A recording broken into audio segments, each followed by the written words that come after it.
Hello everybody and welcome to my YouTube channel. Today we'll be learning about one of the commonly used tenses and probably one of the complicated tenses, present perfect tense. But before we go any further, please note this lesson is in English. If you want to attend in Sindhi, Urdu or Hindi, please go to the link that I'll be providing in the description box. My name is Dr. Faraz. Please subscribe to my channel and click the bell icon so that whenever I upload any video, you get its notification and then you won't have to miss any of my lessons. In today's class, we'll talk about the definition of present perfect tense. Then we'll talk about its formation, what is its structure. Then we'll talk about the structure or formation of past participle, which is also called third form of the verb. Then we'll see how present perfect and past simple can be used for past action. Then we'll talk about some signal words which will determine that this tense is present perfect. Then in the end, I'll give you an idea what mistakes you could make in the usage of this tense. And then in the end, we'll also do exercises. So what is the present perfect tense?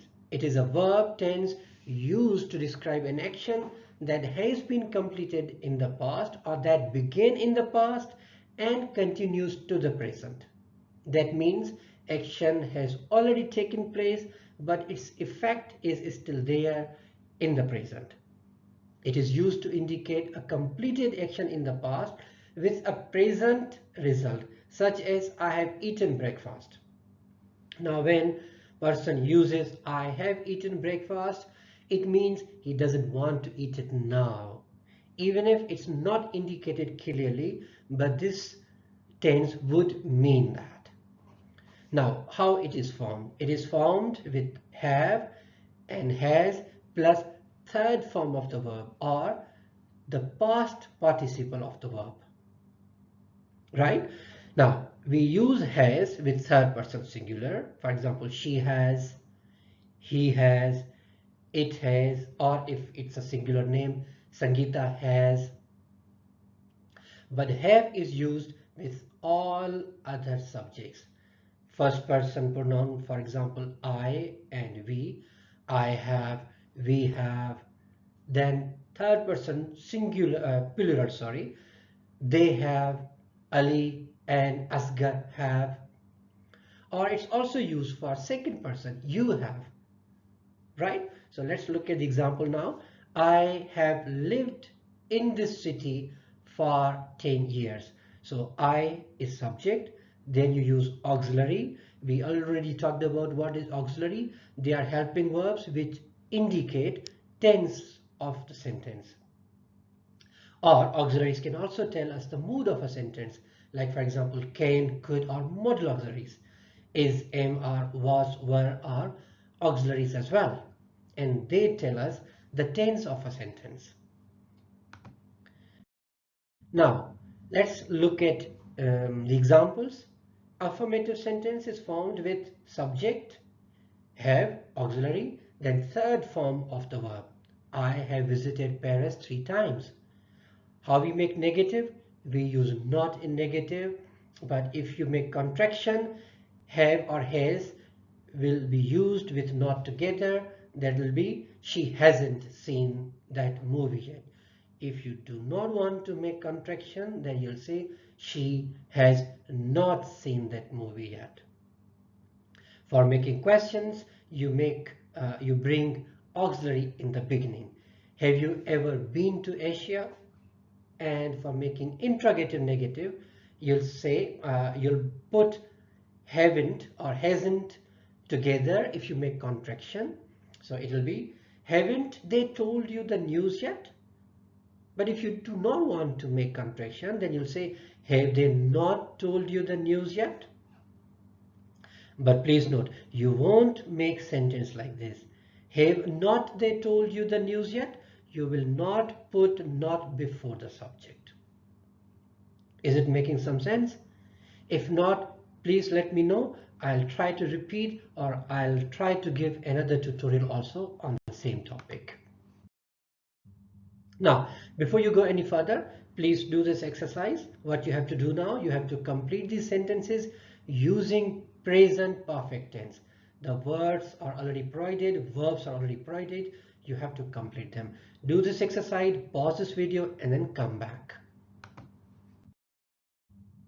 Right, now let's talk about how regular and irregular verbs are formed, or how past participle is formed from them. For regular verbs, it's easy to understand. They take D or ED in the end, right? So regular verbs in the perfect tense are formed from form past participle by adding ED to the base form of the word, or D. For example, back, B-A-K-E, it becomes backed. What other? Okay, that's the one that's coming in my mind. Then I'll think of others and I'll provide you. Yes, like walk, walked. Yes, I just recall. Fake, faked, right?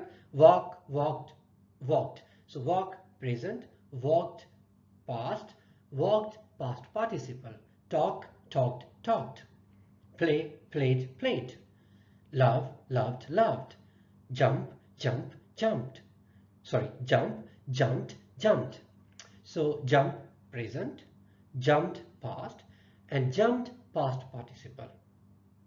As far as irregular verbs are concerned, irregular verbs have specific forms for their past participles, and they do not follow ed pattern, and they can be unpredictable.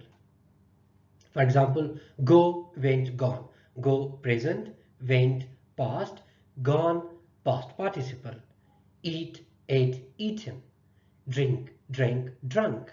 See, saw, seen. Write, wrote, written. Break, broke, broken. Choose, chose, chosen. Speak, spoke, spoken. So speak, present, spoke, past, spoken, past participle. So now how to learn them? There is no shortcut for them. You need to remember them, or you need to consult a dictionary. But I'll really suggest you to make your own list, so that you should learn these verbs, you should memorize them, and you won't have any difficulty if you have bank of these words. Now, here is another exercise for you. So you have to fill in the blanks with the correct form of the verb in parentheses in the perfect tense, right? So there can be regular verbs or there can be irregular verbs. Pause this video, do this exercise, and come back again. Now let's talk about present perfect versus past simple. Now, both these tenses talk about past events or actions. Present perfect is used for an action that happened at an unspecified time in the past or continues up to the present, often with the time expressions like already, yet, ever, and never. Now, as you can see, all these words do not tell us a specific time, but they are referring time, but not a specific time. As far as past simple is concerned, it is used for an action that happened at a specific time in the past. Or it can be used often with time expressions like yesterday, last week, in 2010. Just giving examples, right? So these are specific time references, but in present perfect, the time is unspecified. Now let's look at examples. I have visited Paris 3 times. She hasn't finished her homework yet. Have you ever tried biryani? Now, all these sentences are trying to indicate their relevance with the present. Now, as far as past simple is concerned, I went to the Paris last summer. No relevance, no connection with the present. She finished her homework yesterday. It doesn't have any connection with the present again. Did you try the sushi at the new restaurant yet? Now, it doesn't also indicate any relevance with present. So that's the main difference, right? So if you want to talk about an action, for example, if somebody asks you, do you want to eat breakfast? You can say, I have eaten breakfast, already, it would mean no, you don't want to eat it because the effect is still there. Now, let's practice. Do this exercise, pause this video, come back. We'll continue again with the lesson. Now, let's talk about signal words. Now, these are the words which will show you that the tense is present perfect. So, common signal words used in the present perfect tense include already, just, yet, never, ever, so far, up to now, and recently. Right?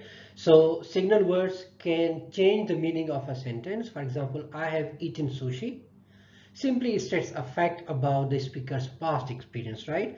But if someone says, I have already eaten sushi, it implies that the speaker is no longer interested in eating sushi again anytime soon. So as I said earlier, this sentence has relevance, but with already, the relevance becomes even more emphatic. Now, signal words can also be used for negative, like for example, I haven't finished my homework yet. Or in question, have you ever been to Paris? I'll suggest you start using these words while you form present perfect tense. It will be good for your practice. You can drop them in the comment box. I'll check them, or some of your fellow learners can check them as well. Now, what are some of the common mistakes we make? Now, often or sometimes we use using it to talk about a past action that has a specific time reference. For example, saying, I have seen that movie yesterday. Now, when the word yesterday comes, it's a specific time, so we will not use this tense. Instead, we'll use I saw that movie yesterday. Using it to talk about an action that has a connection to the present. Now, if you say, I ate sushi before, now this will be incorrect because the correct sentence for this, because of before, because you want to show relevance with the present, will be I have eaten sushi before. Right? So present, or even sometimes it's mistaken with the past as well. Now, the other common mistake can be not using auxiliary with them. For example, saying, I eaten sushi before. It'll be an incorrect sentence. You need to say, I have eaten sushi before. I hope it's making sense to you. If not, please let me know. I'll make another tutorial, or I'll give you more explanation. Now, pause this video, please do this exercise, write in the comment box so that we can check it, or other fellow learners might also check. These are the answers, but please do not look at these answers before making your own sentences. And these are my social media links. Please connect with me on any of these links or all of these links. And that's it for today, everybody. Thank you so much for listening. Please do not forget to subscribe and click the bell icon. Thank you very much, and bye-bye.